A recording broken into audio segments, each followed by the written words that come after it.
My son stood up in front of 400 people and told them he built it all himself. From nothing, he said. No help, no handouts, no safety net. Self-made. And they applauded him. 400 people in a hotel ballroom with chandeliers. And they gave my boy an award for it. And I sat at a table near the back, in the one suit I own, with these hands. And I clapped, too. I want you to know that. I sat there and I clapped for my son while he told a room full of strangers that I never existed. He didn't know what was in my jacket pocket. He'd forgotten it existed. That's the thing about Craig, he'd actually forgotten. He'd told the story of being self-made so many times that somewhere along the way he started to believe it, and a man who believes his own story stops checking whether it's true. I'm 74 years old. I should have retired 9 years ago.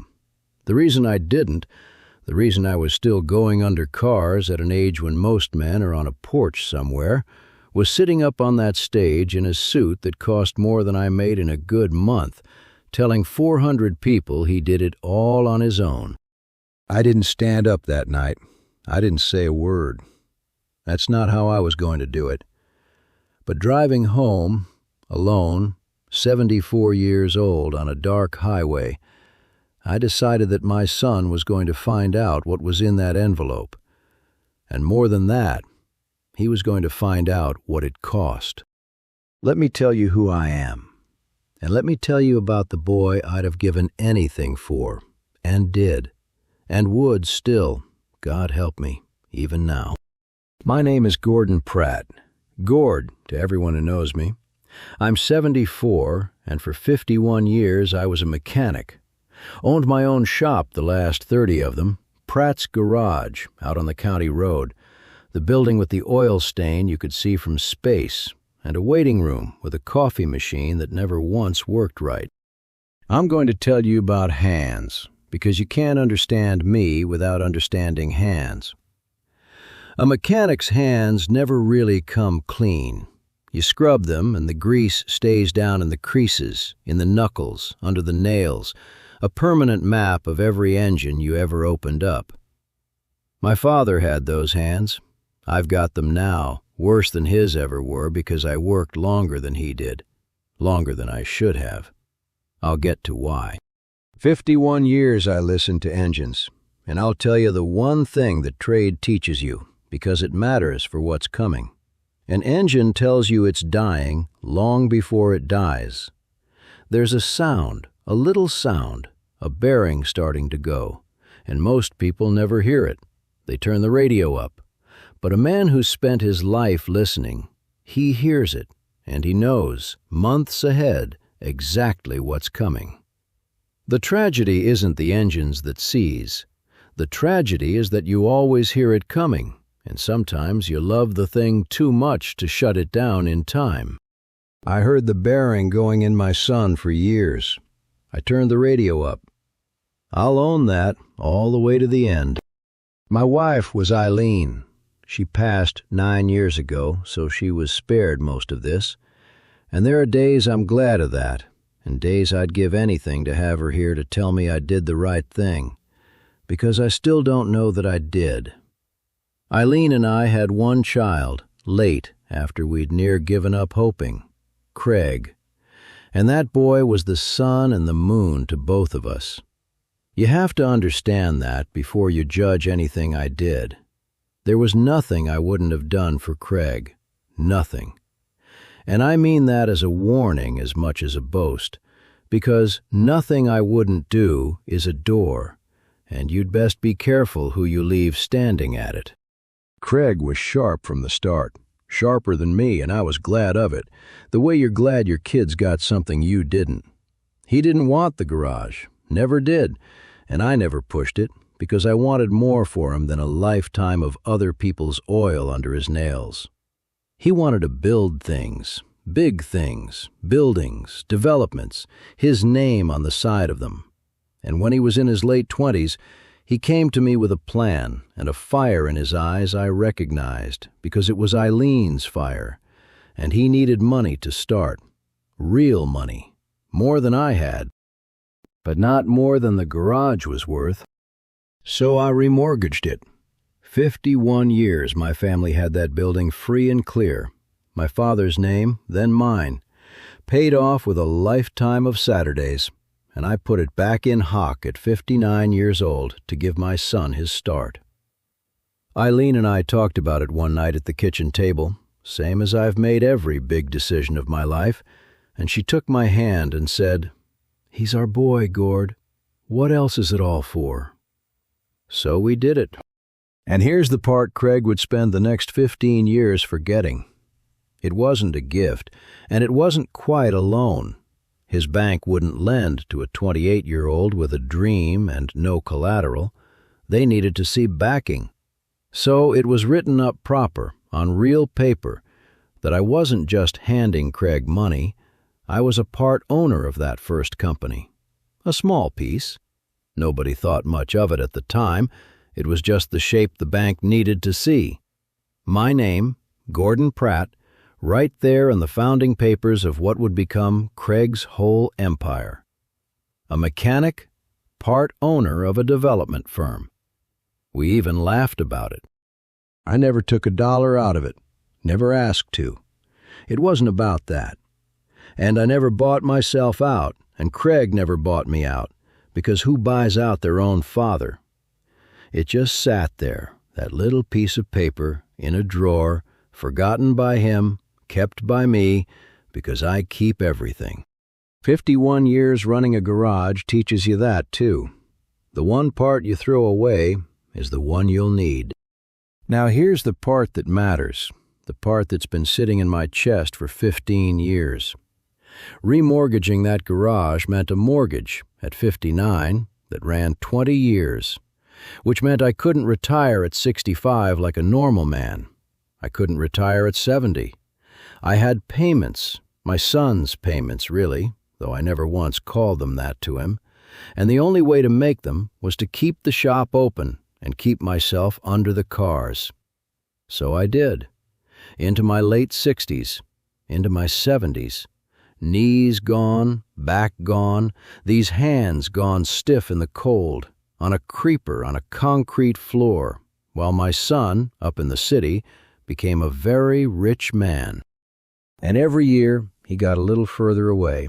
The calls got shorter. Then he stopped mentioning the garage. Then he stopped mentioning me.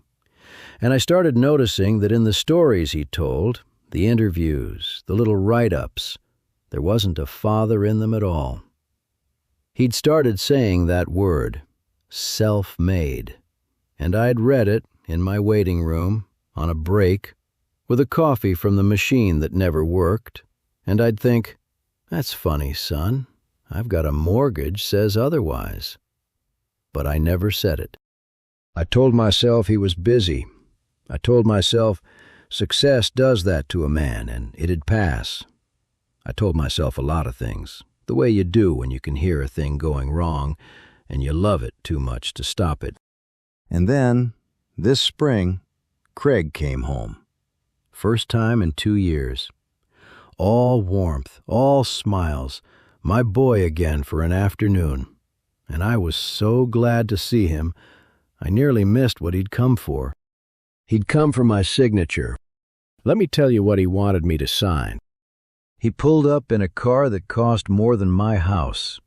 I heard it before I saw it, a big German engine, expensive and quiet, and I came out wiping my hands on a rag out of 50 years of habit, and there was my boy, getting out of it in clothes I'd have been afraid to sit down in. "Dad," he said, and he hugged me. And I'll be honest with you, because I've been honest all the way through. That hug undid me a little. It had been 2 years, and I'm an old man, and I missed my son.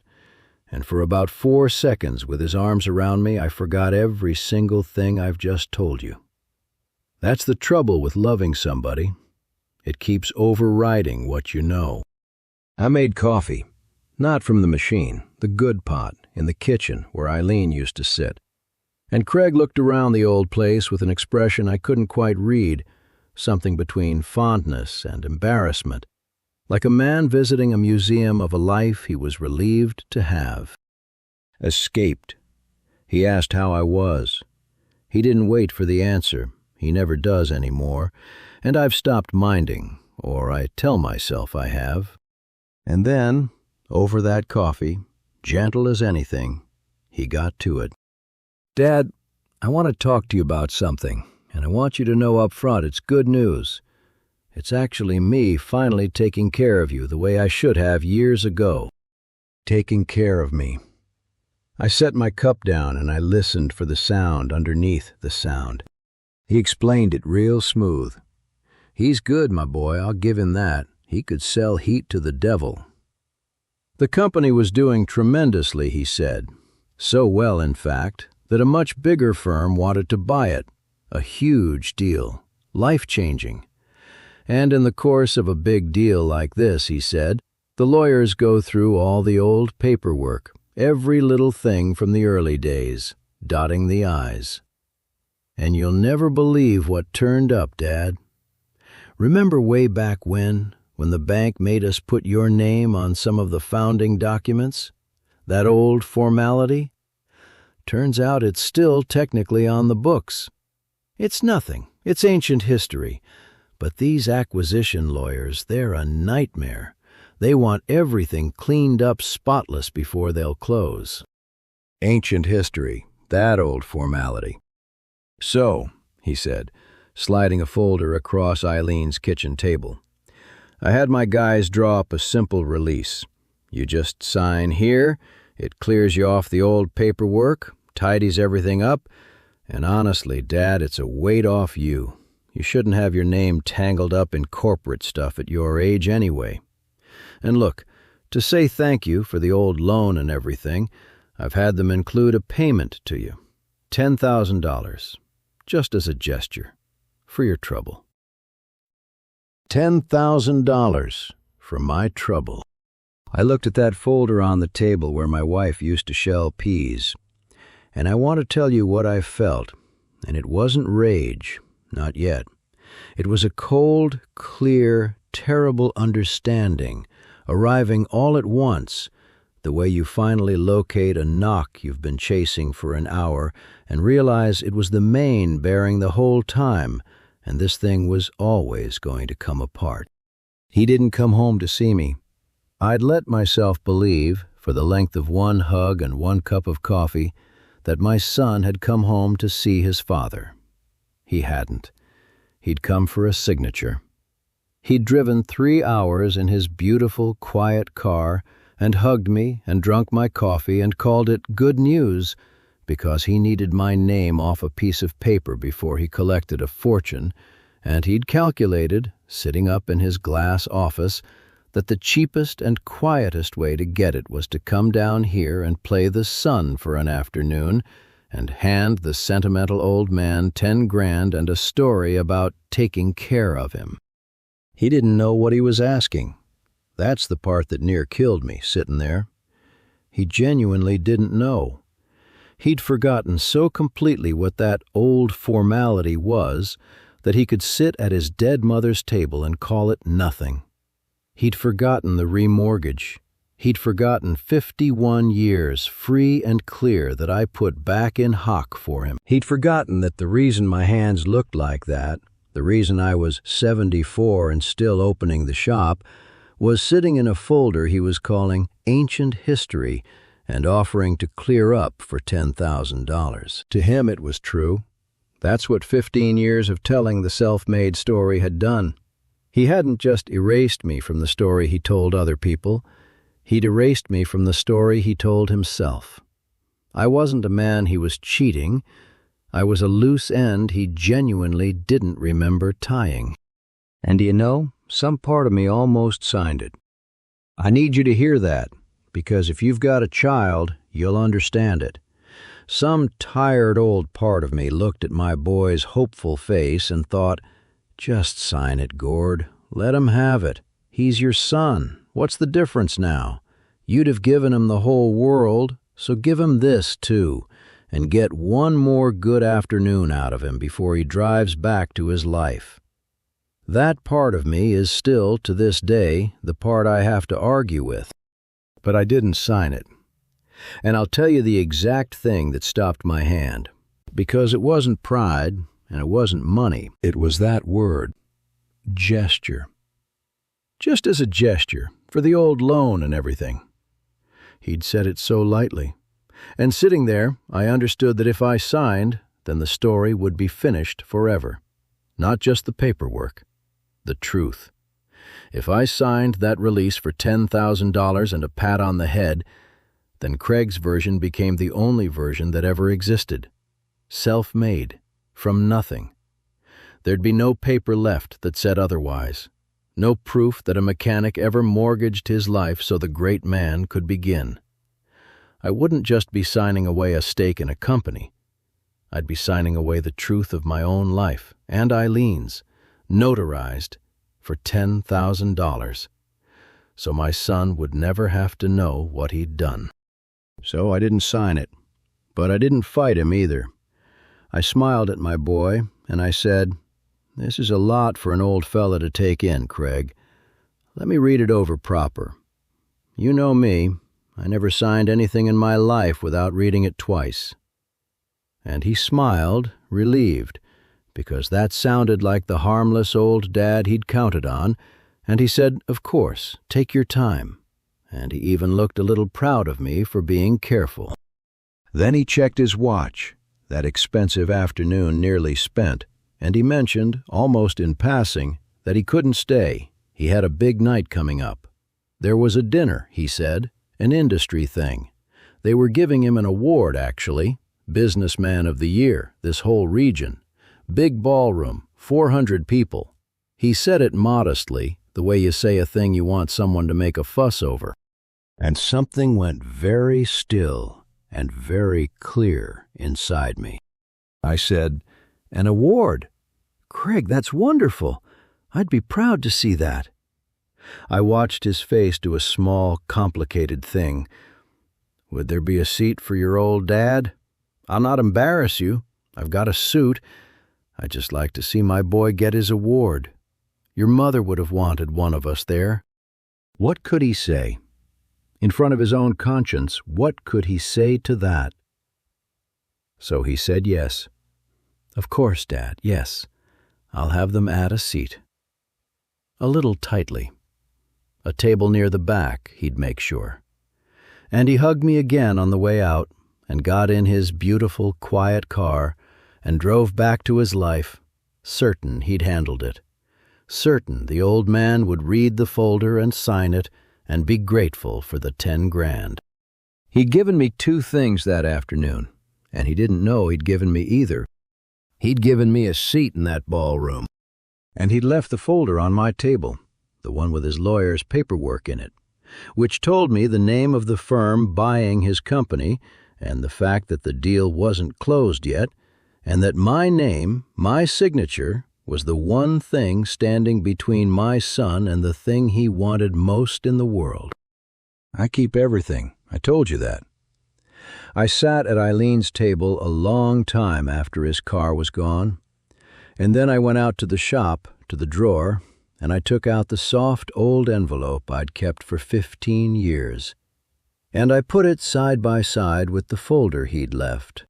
And I started to read, both of them, twice. The way I've never signed anything in my life without doing. Let me tell you what I found, and let me tell you what I decided to do about that award. I hadn't worn that suit since Eileen's funeral. It still fit, more or less. I pressed it myself, and I cleaned my hands as best they'd ever clean, and I drove 3 hours to the city in my old truck and parked it 2 streets away from that hotel, where nobody would see it, which I'm not proud of, but there it is. The ballroom was a thing to see. Chandeliers the size of my truck. 400 people who all seemed to know how to be in a room like that, and one who didn't, and he was me. At a table near the back, exactly like Craig promised, with a card that said Gordon Pratt in gold letters next to 7 strangers who were polite to me the way you're polite to someone you can't place. I watched my son work that room before the dinner started, and Lord, he was good at it. Craig moved through those people like warm water, a hand on a shoulder here, a laugh there, the most comfortable man in the whole place. I felt a thing watching him that I hadn't expected, sitting there with his release folder unsigned back home in my drawer. I felt proud. Even then, even knowing. That's my son, I thought. Look at him. I made that. Well, his mother and I made that, and a mortgage made that, and 51 years of Saturdays made that, but I looked at him shining up there, and the old pride came up anyway, uninvited, because that's what fathers are, I think. Fools with good memories. Then they served dinner, and then the lights came down, and a man got up and gave a speech about my son, about his vision, his drive, and then he said the phrase that was the whole reason I'd come.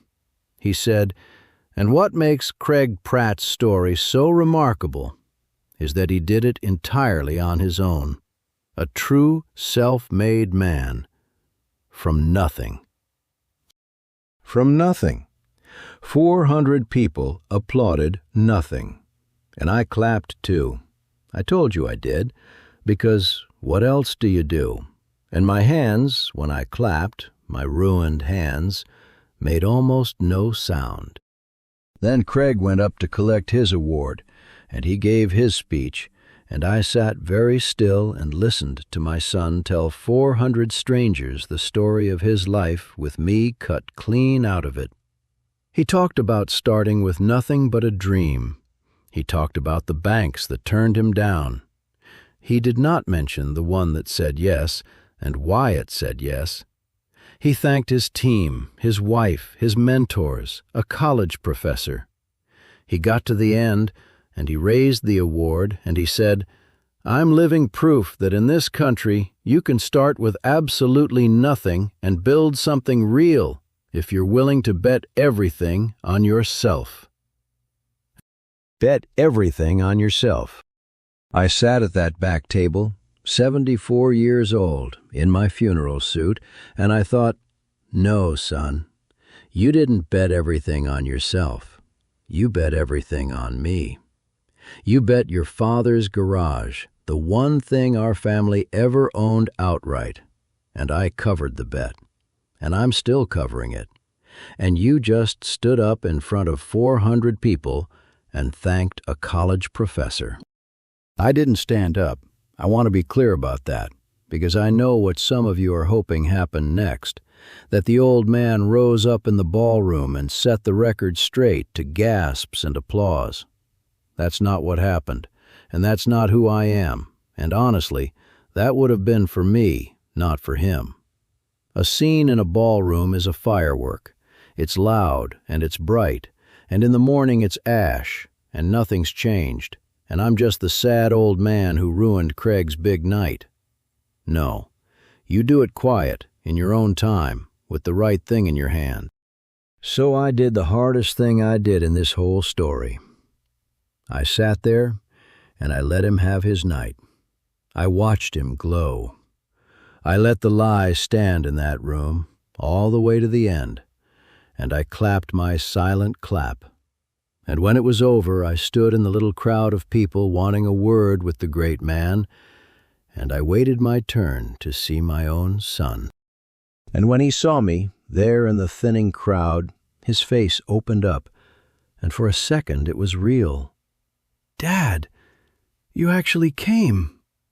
And he grinned, the boy's grin, the one from before all of it, and he pulled me into a hug right there in front of those people, and he said, "I can't believe you drove all that way. Did you see it? Did you see them give it to me?" And God help me, that was the best moment I'd had with my son in 10 years, and it was real. I'd swear to it. For about 30 seconds, my boy was just glad his dad had come to watch him win. And then it passed across his face, the other thing, the thing that never fully left him anymore. He glanced over his shoulder to see who was waiting, and he leaned in, and his voice dropped, and he said, Listen, while you're here, did you get a chance to look over that paperwork? There it was, 30 seconds of my son, and then the paperwork. His mother long in the ground, his father standing in front of him in a funeral suit, having driven 3 hours, and he couldn't hold the moment longer than half a minute before the folder pulled him back. I said, "I did, son. I read it twice. Can we talk somewhere, just us? Not here. This is your night."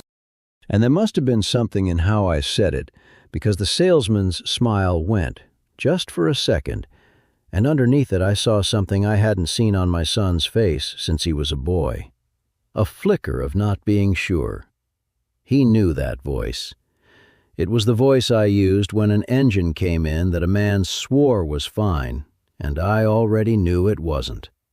He said, Yeah, of course. There's a room off the lobby." It was one of those little hotel side rooms, a table, some chairs, a painting of a boat.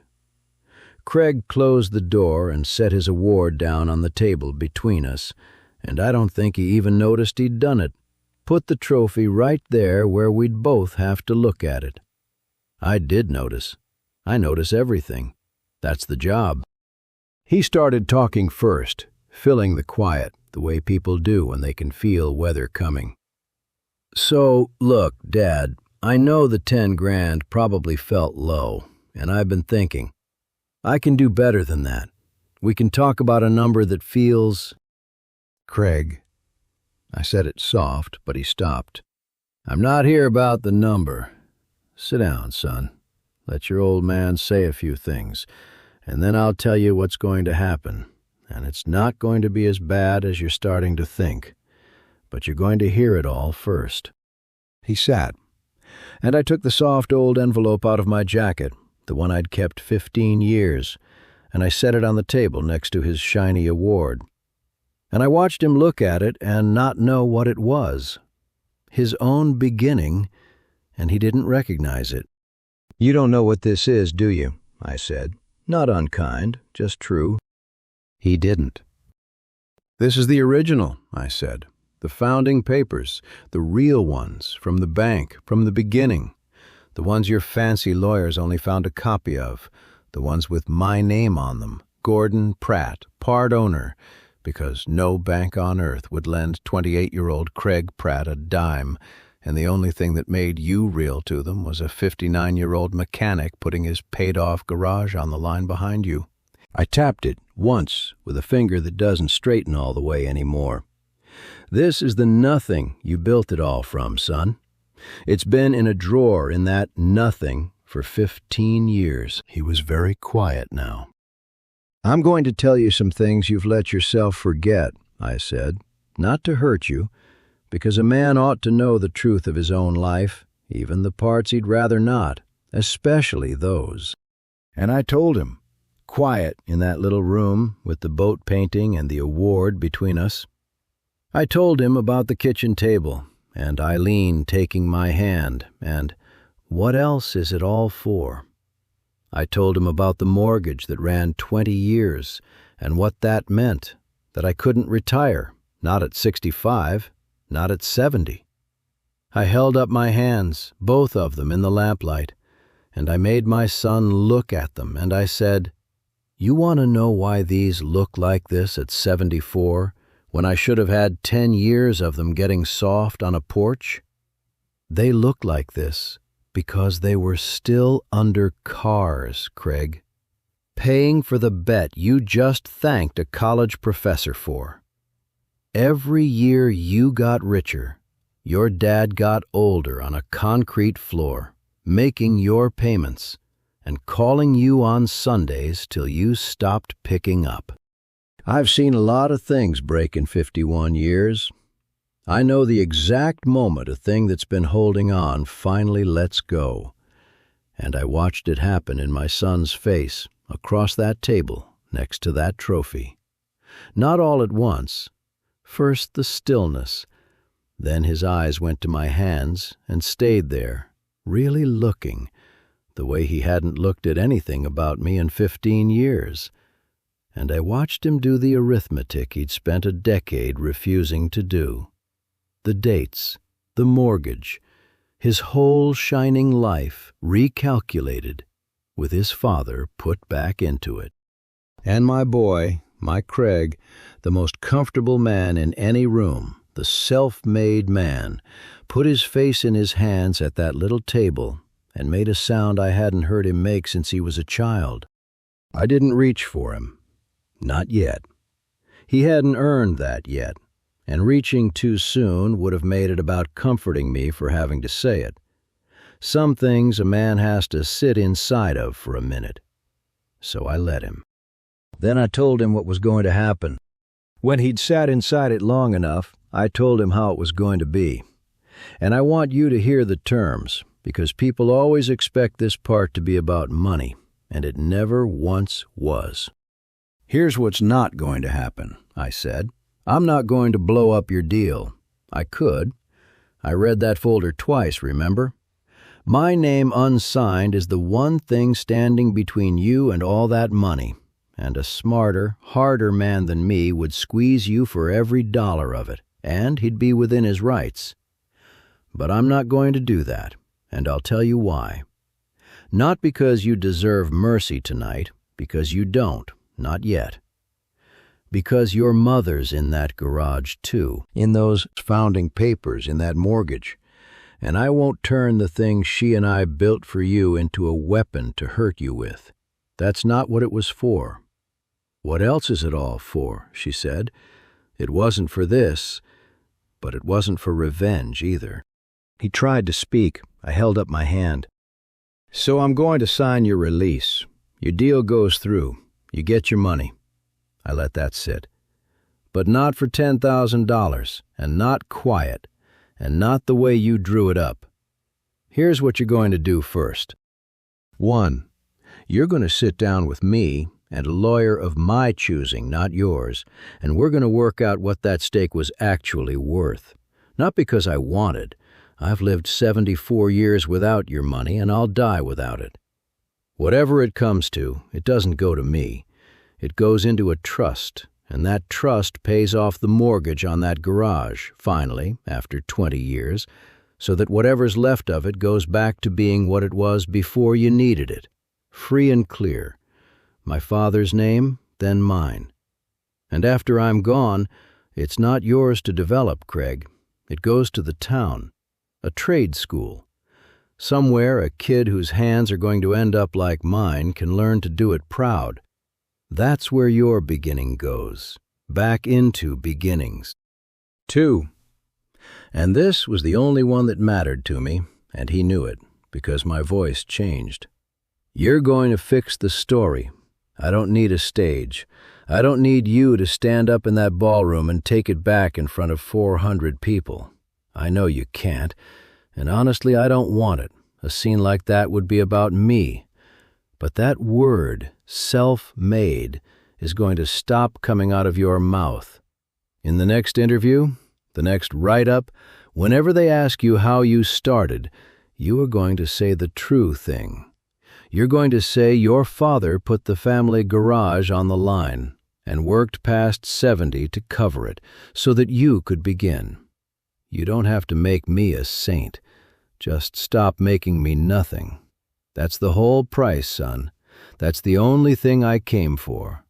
Put me back in the story. Put your mother back in it. He was crying, quiet, the way he cried as a boy, and he said, "Dad, I don't know how I let it get like this. I told it that way so many times I stopped." And he couldn't finish. And he didn't need to, because I already knew how the sentence ended. He stopped hearing it, same as I stopped hearing the bearing. We're more alike than either of us wanted to be, my boy and me. That's most of how this happened. I know how it got like this, I said. You told a story until it was louder than the truth. Everybody does it. I did it too, telling myself for 15 years you were just busy. We both turned the radio up, The difference is you're 43 and you've got time to turn it back down. I'm 74. I nearly ran out of time to make you hear it at all. And then I reached over. And I put one of my ruined hands on the back of my son's neck, the way I used to when he was small and the world had been too big for him that day.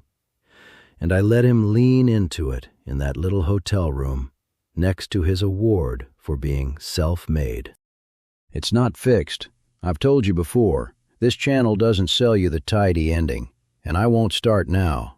You don't undo 15 years in one hotel room, and Craig and I aren't suddenly close. But it's turning back down, that noise, slow. The mortgage is paid. First time in 15 years the garage is free and clear.